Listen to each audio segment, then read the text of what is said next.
ফেসবুকে ইদানিং অনেকের চোখেই পড়েছে একটা মেয়ে নো মুসলিম, সম্ভবত হেপি নাম, সে তার বাবা মা, তার ভাইয়ের নাম আব্দুর রহমান, সবাইকে নিয়ে, বাবা মা এখনো মুসলিম হয় না কিন্তু মা অলরেডি রোজা রাখতেছে, তাকে অলরেডি মক্তবে ভর্তি করে দিয়েছে মাকে যে আগে তুমি ইসলাম সম্পর্কে জানো, এরপর ইসলাম গ্রহণ করো। আমি এই বোনটাকে বলবো আরেকটু সুন্দরভাবে হিজাবের ভিতরে মেনটেন করে আপনি দিনের সৌন্দর্যের কথা বলেন। তার ছোট্ট ভাইটা মাশাআল্লাহ সুন্দর মাদ্রাসায় পড়ছে এবং বাবা মার সাথে এমন সুন্দর আচরণ সে করছে, তার মা রোজা রাখতেছে।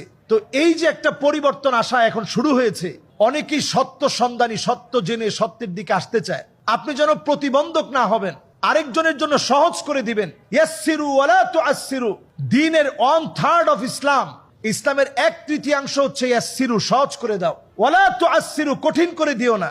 বাশশিরু, শুধু শুভ সংবাদ দাও। ওয়ালা তুনাফিরু, মানুষকে দূরে ঠেলে দিও না, দলে দলে বিভক্ত করে দিও না। তো আমার বোনের অনেকগুলো ভিডিও আমার চোখে পড়েছে, আমি দেখেছি ভিডিওতে অত্যন্ত সুন্দরভাবে মায়ের সঙ্গে সুন্দর আচরণ করছে, ইফতারি মেখে দিচ্ছে, অমুসলিম হওয়ার পরেও সুন্দর আচরণ করছে। এক্ষেত্রে সম্পূরক একটা কথা বলতে চাই, ওয়া ইন জাহাদাকা আলা আন তুশরিকা বি মা লাইসা লাকা বিহি ইলম ফালা তুতি'হুমা, আমাদের যে বিষয়ে জ্ঞান নেই সেই বিষয়ে যদি আমার মা বাবা আমার উপরে চাপিয়ে দেয়, শিরিক করতে বলে, এই অবস্থায় মা বাবার কোনো আনুগত্য করা যাবে না। সব অবস্থায় মা বাবা মুশরিক হলেও আনুগত্য করা লাগবে। যে মুসলিম হয়ে অন্যের ধর্মকে গালি দেওয়া যাবে কিনা, না, মুসলিম হয়ে অন্য কারো ধর্মকে গালি দেওয়া যাবে না। ইদানিং আমি খুবই রিসেন্ট লক্ষ্য করছি, একটা ভিডিও দেখে আমি মর্মাহত হয়েছি।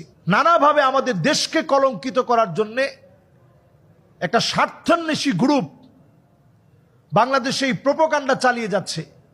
আমি দেখলাম সেদিন একটা মূর্তি ভাঙা হচ্ছে। আমি বলবো এই লোকের ব্যাপারে দৃষ্টান্তমূলক অন্তত শাস্তির ব্যবস্থা করা উচিত। আপনি কারো মূর্তি ভাঙতে পারেন না, ওটার আপনি তিরস্কারও করতে পারেন না। হযরত ওমর ফারুক রাদিয়াল্লাহু তাআলা আনহু যখন মিশর বিজয় করলেন, আপনি একটু চিন্তা করেন, মিশর বিজয় করলেন, সেই মিশর বিজয়ের পরে স্ফিংস যে মূর্তিটা আজ অবধি আছে পিরামিডের পাশে, হযরত ওমর রাদিয়াল্লাহু তাআলা আনহু চাইলে তো এটা ভেঙে ফেলতে পারতেন। আমর ইবনুল আস রাদিয়াল্লাহু তাআলা আনহু ভেঙে ফেলতে পারতেন, তিনি তা করেন নাই। একজনও মূর্তি ভাঙে নাই। তা আপনি মূর্তি ভাঙতে যাবেন কেন? আরেকজনের ধর্মকে আপনি গালি দিবেন কেন? আপনি যখন আরেকজনের ধর্মকে গালি দিবেন, সে না জেনে আপনাকে গালি দিবে, আল্লাহকে গালি দিবে, মাআযাল্লাহ, আমার রসুলকে গালি দিবে। এজন্য আমরা আরেকজনকে দিনের দাওয়াত যখন দিব, দাওয়াত দেওয়াটা দাওয়াত দেওয়ার মতো আমরা দাওয়াত দিব। দিনের দাওয়াত যখন দিব, দাওয়াত দেওয়াটা যৌক্তিকভাবে দাওয়াতটা উপস্থাপন করব। আমরা ধর্মতত্ত্ব নিয়ে যারা কথা বলি, অত্যন্ত আলহামদুলিল্লাহ আমাদের অনেকেই খুব সুন্দর করে বুঝিয়ে বুঝিয়ে বলে। কম্পারেটিভ রিলিজিয়ান, অন্য ধর্মের সাথে আমার ধর্মের সৌন্দর্যগুলো আমি তুলে ধরবো, কিন্তু খাটো করে না। ইসলামের সৌন্দর্য আমরা ফুটিয়ে তুলবো, আরেকজনের ধর্মকে ছোট করে না। যুগে যুগে ওমর রাদিয়াল্লাহু তাআলা আনহু যখন সফর করেছেন, রাজ্যের পরিধি যখন বেড়ে গিয়েছে, সে অবস্থায় ওমর ফারুক রাদিয়াল্লাহু তাআলা আনহু যখন সফর করেছেন, যার যেখানে গিয়েছেন তাদের সঙ্গে সেইভাবেই আচরণ করেছেন, কিন্তু নিজের ধর্ম ভুলে গিয়ে না। একটা লুকমা পড়ে গেছে, তিনি যখন উঠিয়ে খাবেন, পাশ থেকে সাহাবী বলতেছিল, খলিফাতুল মুসলিমিন, আজকে উঠায় না খেলে হয় না, এত খাবার থাকতে। তিনি বললেন, আতরুকু সুন্নাতা হাবিবি রাসূলিল্লাহ লিহাউলাইল হুমাকা, এই সমস্ত আহমকদের জন্য আমি রাসূলুল্লাহর একটা সুন্নত বাদ দিতে পারি না।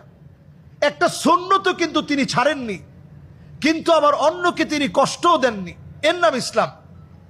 এই জন্য ইসলামের সৌন্দর্যের প্রধানতম দাওয়াত হচ্ছে আসলিম তাসলাম, ইসলাম গ্রহণ করো, তুমি শান্তি পাবা। কাউকে আপনি গালি দিতে পারবেন না। আল্লাহ রাব্বুল আলামিন আমাদেরকে বোঝার তৌফিক দান করুক। অমুসলিম হলেও মা বাবার সাথে সুন্দর আচরণ করার তৌফিক দান করুক। অমুসলিম যত ভাই আছে সবার সাথে আমরা সুন্দর আচরণ করব। অমুসলিম কেউ যদি এসে ইফতারি খায়, আপনার ইফতারি নষ্ট হয়ে যাবে না। অমুসলিম কেউ যদি আপনার মুড়ি মাখা খায়, আমার ইসলামের কোনো ক্ষতি হবে না। অমুসলিম কেউ যদি আমার এখানে বসে একটা পেঁয়াজু খায়, আমার ইসলামের কোনো ক্ষতি হবে না, বরং এটা একটা দাওয়াত হতে পারে। এজন্য অমুসলিমদেরকে কাছে টানবেন। আল্লাহ আমাদেরকে বোঝার তৌফিক দান করুন।